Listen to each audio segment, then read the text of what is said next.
We continue now with our study of Moses and the burning bush that we find in the 3rd chapter of Exodus. And I'm going to continue in this session looking at the manifestation of the glory of God in the Shekinah that we looked at briefly in our last encounter. Before I do that, I'm going to relate a narrative of something that happened to me when I was a sophomore in college. I was a philosophy major, and my philosophy professor invited me to go to Philadelphia for a philosophical conference on a Dutch philosopher by the name of Herman Dooyeweerd at Westminster Theological Seminary. And this was in the old days when the original faculty that had come out of Princeton to start that school were intact. Gresham Mason had already died, but Cornelius Van Til, John Murray, E.J. Young, Ned Stonehouse, and the other great stars of that faculty were there for that conference. And when I went there and listened to the first session in the morning, the whole thing was so far over my head. I had no idea what was going on. I didn't want to, I felt very foolish, and I didn't want to open my mouth and reveal how foolish I actually was. So I kept my mouth shut, and then we had a lunch break. And I was sitting across from the professor of philosophy from the seminary, and I was eating the soup, and he said to me, "Young man," he said, "do you believe God is transcendent or immanent?" And I literally spit the soup out of my mouth, because I didn't know what the word transcendent meant, and I didn't know what the word immanent meant with respect to the things of God. And so here my ignorance was completely exposed to this learned professor. And he had mercy on me, and he began to answer the question for me. And he said, well, the answer to the question is yes. Is God transcendent or immanent? Yes, because he is both transcendent and immanent. His transcendence refers to that sense in which God is above and beyond the created order. It refers to his exalted majesty, the way in which he is other or different from all the things that he creates. And yet at the same time, God is not just this remote deity who exists somewhere east of the sun and west of the moon, outside of our ken, but God also makes himself present with us. He is also immanent. He is immanent in his creation by virtue of his omnipresence. He's immanent historically through the person of Christ. And he's also immanent through his visitation to this planet in redemptive history. And we see this combination of transcendence and immanence in the burning bush. Because the glory, the fire, was a manifestation of the transcendent God, of the Creator, which you don't normally find in bushes. But here he is making himself known by manifesting his presence here in this world, by visiting Moses in this encounter in the desert. Now, in our last session, we talked about theophany, and I want to explore a little bit more of that, going beyond the broad category of theophany to another term that we have called Christophany. A Christophany refers to a pre-incarnate manifestation of Christ. That is, it addresses the question, do we find Christ, or the second person of the Trinity, anywhere manifested in the Old Testament? And there are several passages in the Old Testament that biblical scholars believe, and I certainly believe, indicate the presence of Christophany. Let me go back for a moment first to Genesis, this time to Genesis 14, where we read this brief encounter that Abraham had with this mysterious person whose name was Melchizedek.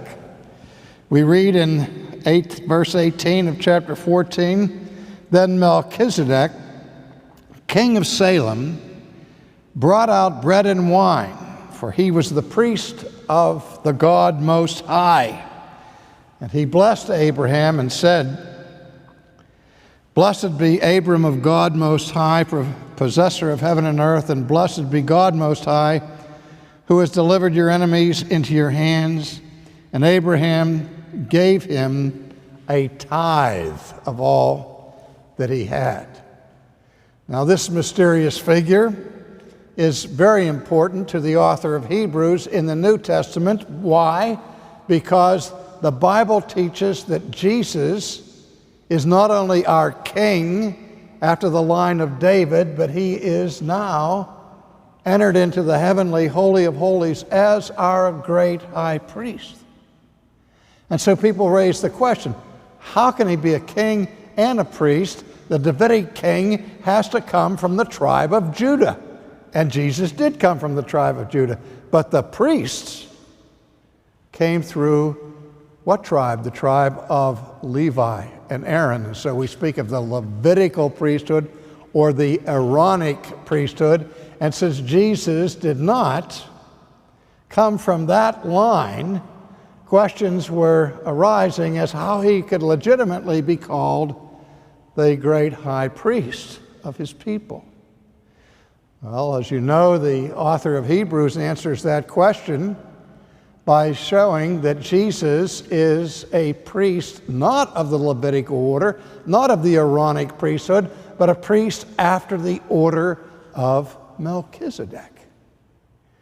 Referring back to the passage that I just read to you. This Melchizedek who has no parents, no genealogy, and that makes the question, was he a real historical character of flesh and blood, or was something else going on here? His name, Melchizedek, means King Zedekiah of righteousness.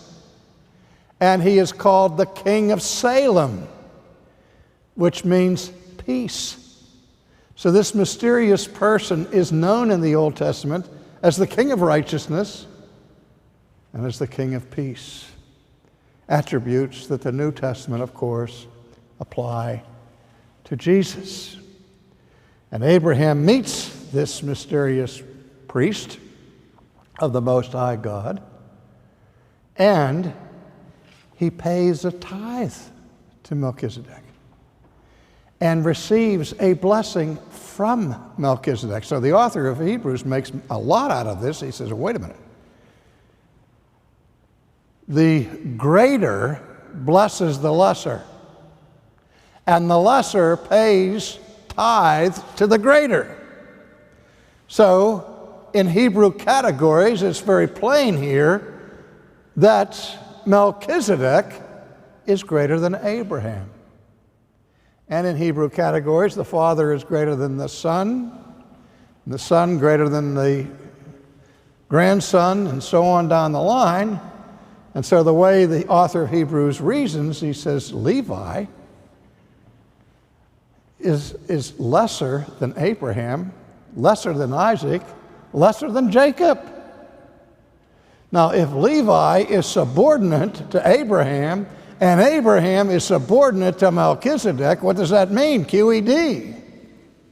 Levi is subordinate to Melchizedek.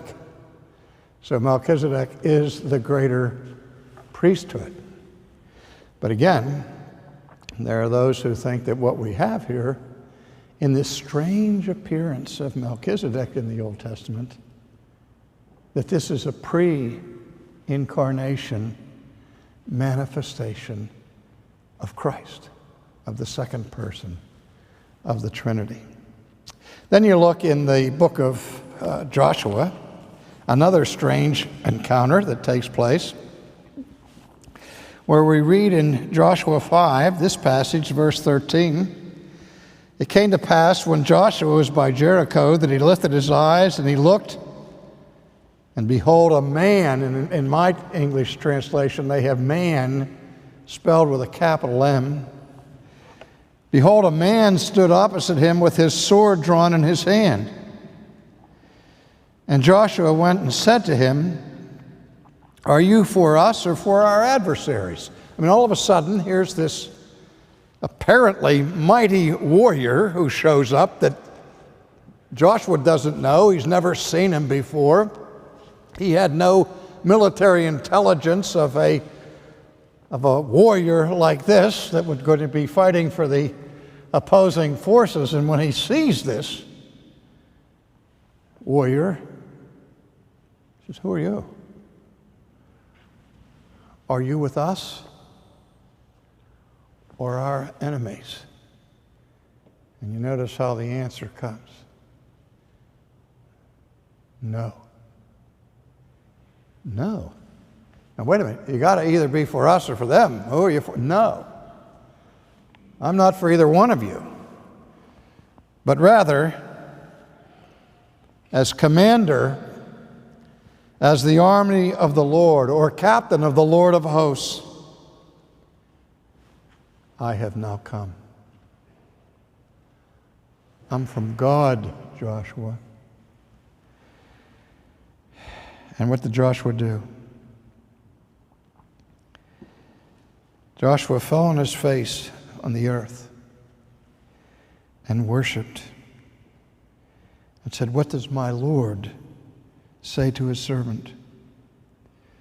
And then the commander of the Lord's army said to Joshua, take your sandal off your foot, for the place where you stand is holy. The same instructions that had been given to Moses at the burning bush, take off your shoes or off your feet, for the ground whereon you stand is holy ground. And this we see as a Christophany, the second person of the Trinity, appearing in history before the conquest of the promised land. Or let's look further, if you will, in the book of Daniel, chapter 3.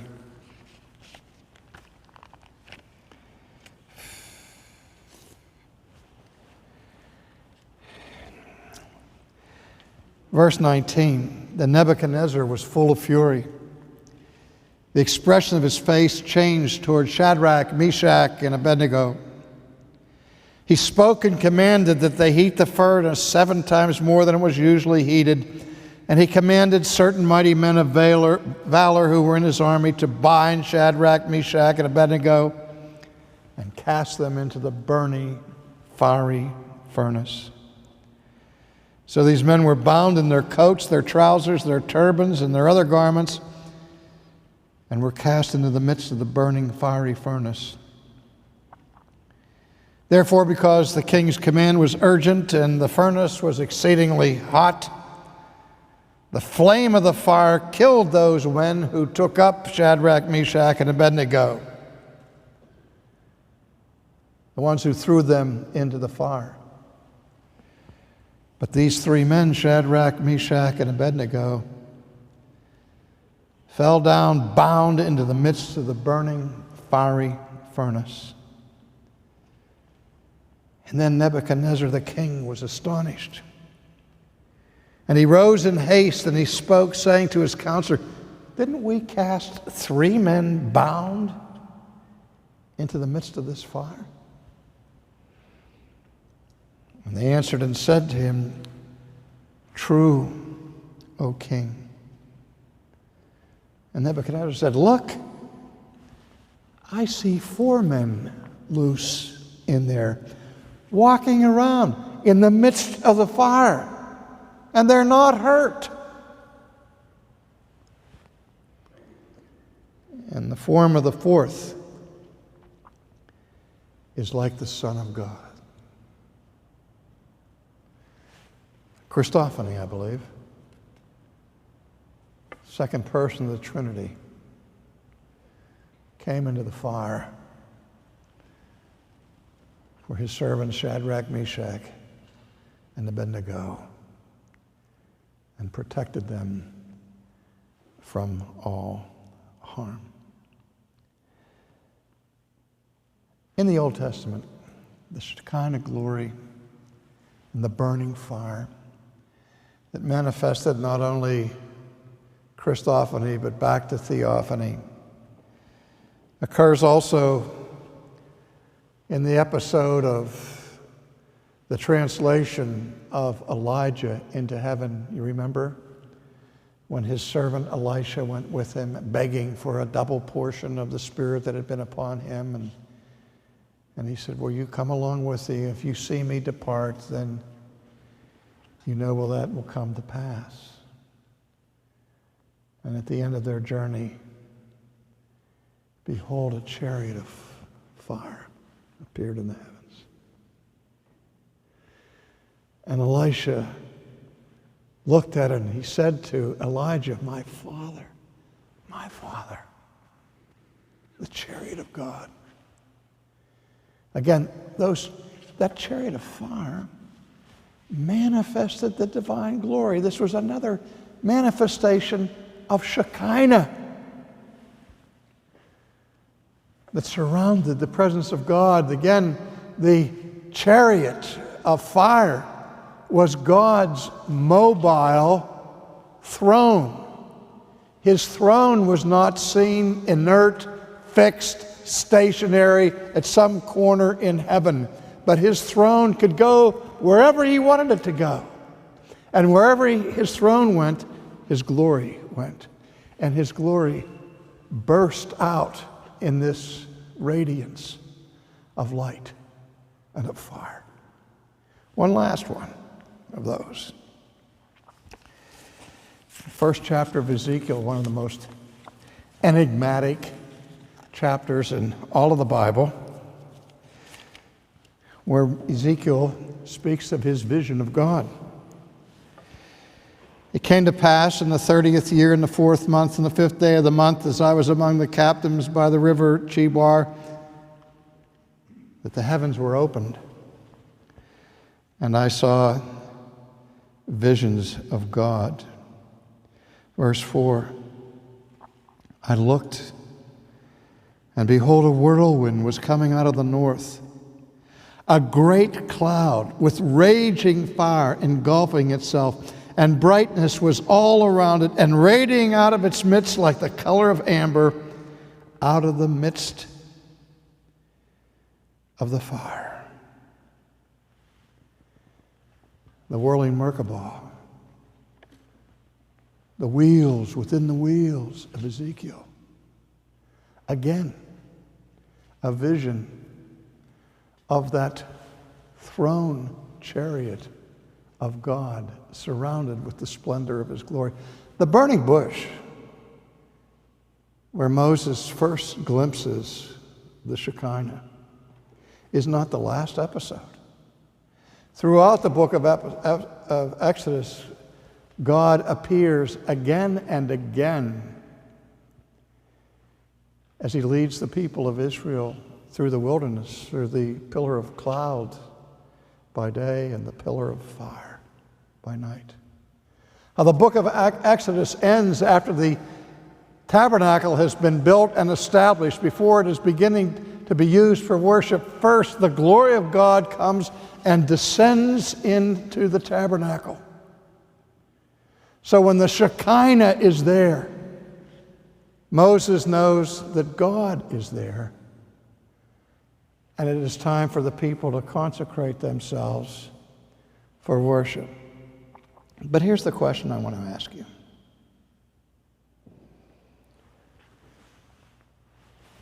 We talk about this refulgence, this brilliant, radiant, blinding light that is so intense.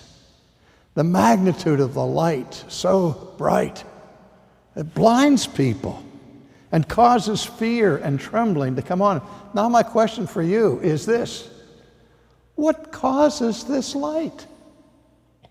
I said earlier that the glory of God comes from his inner being.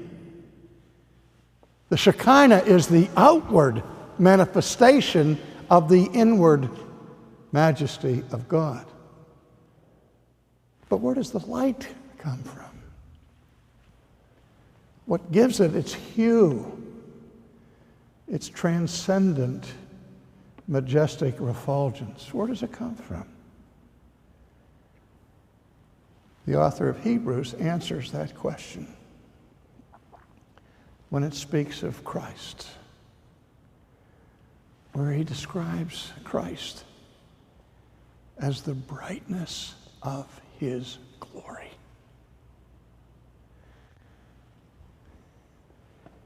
Christ is the visible manifestation of the eternal glory of God. Christ in his divine nature is the Shekinah. He's the one who lights up the light, who gives the fire and the flame to the glory of God. That's an incredible thing. You can think about that for the rest of your days and never begin to get to the bottom of the depths of that Christ is the brightness of his glory. That is to say, the logical conclusion would be if there is no Christ, if there is no second person of the Trinity, then there's only darkness in God. One last point, quickly. The Hellenistic Jewish philosopher Philo of Alexandria made a connection, not from a Christian viewpoint, but from a philosophical viewpoint, between the Greek concept of the idea of the Logos. The Logos was this transcendent principle that gave order and meaning and purpose to the universe in Greek philosophy. And Philo tied the concept of the Logos to the Shekinah. And then you come to the New Testament and the Gospel of John. In the beginning was the Word. The Word was with God. The Word was God. That the Logos is the godness of God,